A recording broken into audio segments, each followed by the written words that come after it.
Baiklah, bismillahirrahmanirrahim. Assalamualaikum warahmatullahi wabarakatuh. Waalaikumsalam warahmatullahi wabarakatuh.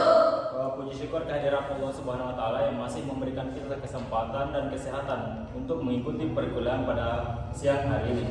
Tak lupa pula kita mengirimkan salawat serta salam kepada Nabi Muhammad SAW. Baiklah, pada siang ini kami dari kelompok 4 akan membawakan materi tentang model evaluasi content and stake. Untuk mempersingkat atau untuk mengakhiri waktu, saya langsung memberikan kepada pemateri pertama untuk memaparkan materinya. Dengan ini saya persilahkan. Terima kasih moderator atas kesempatan yang diberikan. Langsung saja, di sini saya akan membahas terkait dengan pengertian model evaluasi content and stake.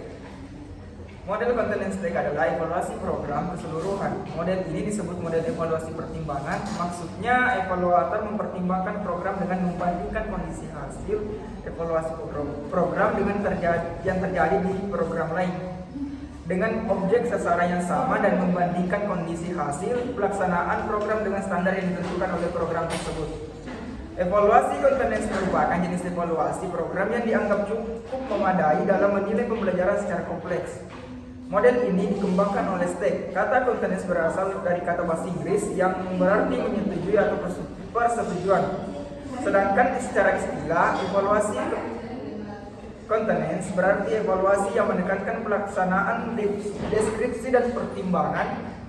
Kaitan arti dengan asal kata di atas adalah pada pertimbangan yang diperoleh dari evaluator sehingga menimbulkan keputusan atau persetujuan tentang suatu hal. Tujuan dari model stake adalah melengkapi kerangka untuk pengembangan suatu rencana penilaian. Perhatian utama stake adalah hubungan antara tujuan penelitian dengan keputusan berikutnya yang berdasarkan sifat data yang dikumpulkan. Dalam hal ini, stake menekankan peran evaluator dalam mengembangkan tujuan menjadi tujuan khusus dan terukur. Itulah yang saya sampaikan, saya kembalikan ke moderator. Baiklah, selanjutnya akan dilanjutkan oleh pemateri kedua. Dengan ini saya persilahkan. Baiklah, terima kasih atas kesempatannya. Adapun materi kedua yaitu terkait dengan model-model evaluasi content stake. Model stake terdiri atas dua materi yaitu description atau gambaran dan judgment atau pertimbangan. Yang pertama yaitu matriks deskripsi.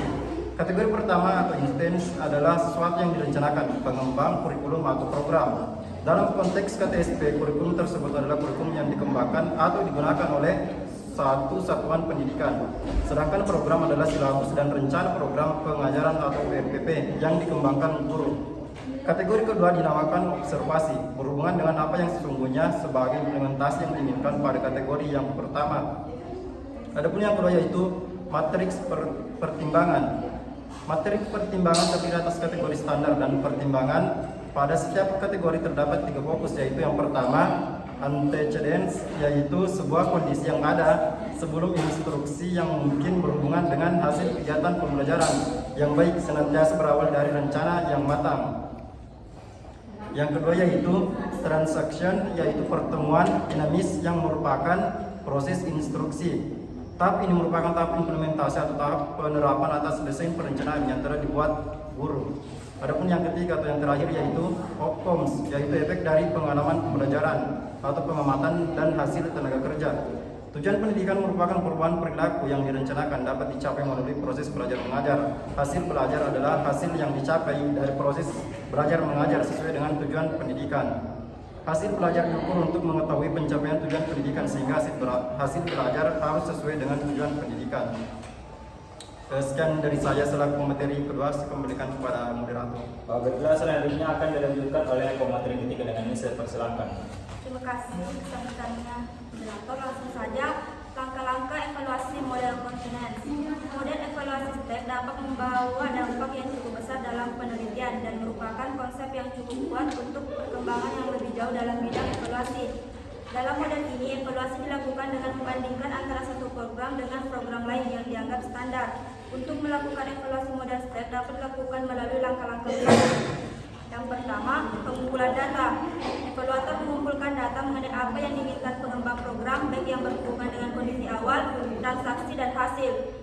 Data dapat dikumpulkan melalui studi dokumen, dapat pula melalui wawancara. Kedua, analisis data. Analisis data yang dilakukan meliputi analisis logis dan empirik. Analisis logis diperlukan dalam memberikan pertimbangan mengenai keterkaitan antara prasyarat awal, transaksi, dan hasil dari kotak-kotak tujuan. Analisis empirik adalah dasar bekerjasama dengan analisis logis, tapi data yang digunakan adalah data empirik. Ketiga, analisis kontras.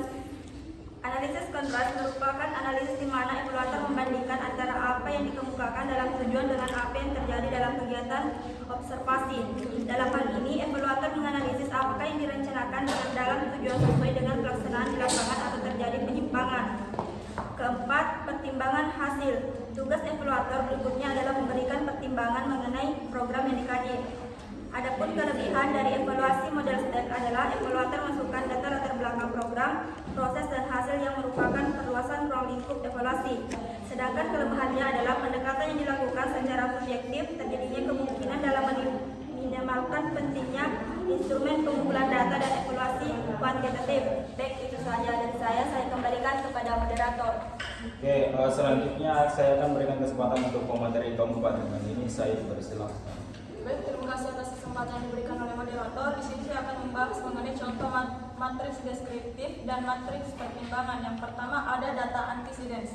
Fokus pertama yang dibahas adalah komponen antecedents, yaitu perencanaan atau persiapan mengajar. Yang kedua, data transaction. Komponen berikutnya yang dievaluasi adalah komponen transaction. Transaction berkenaan dengan pelaksanaan proses pembelajaran yang berhubungan dengan kompetensi pengelolaan dan substansi. Yang ketiga, ada data outcomes. Komponen terakhir yang dievaluasi adalah komponen outcomes, yaitu hasil belajar peserta diklat. Mengenai hasilnya bisa dilihat langsung dari makalah yang telah kami share. Terima kasih. Saya kembalikan kepada moderator. Oke, itulah pemaparan dari kelompok kami. Jika ada yang ingin bertanya dari materi kami, saya persilakan untuk 3 orang penanya. Bismillah.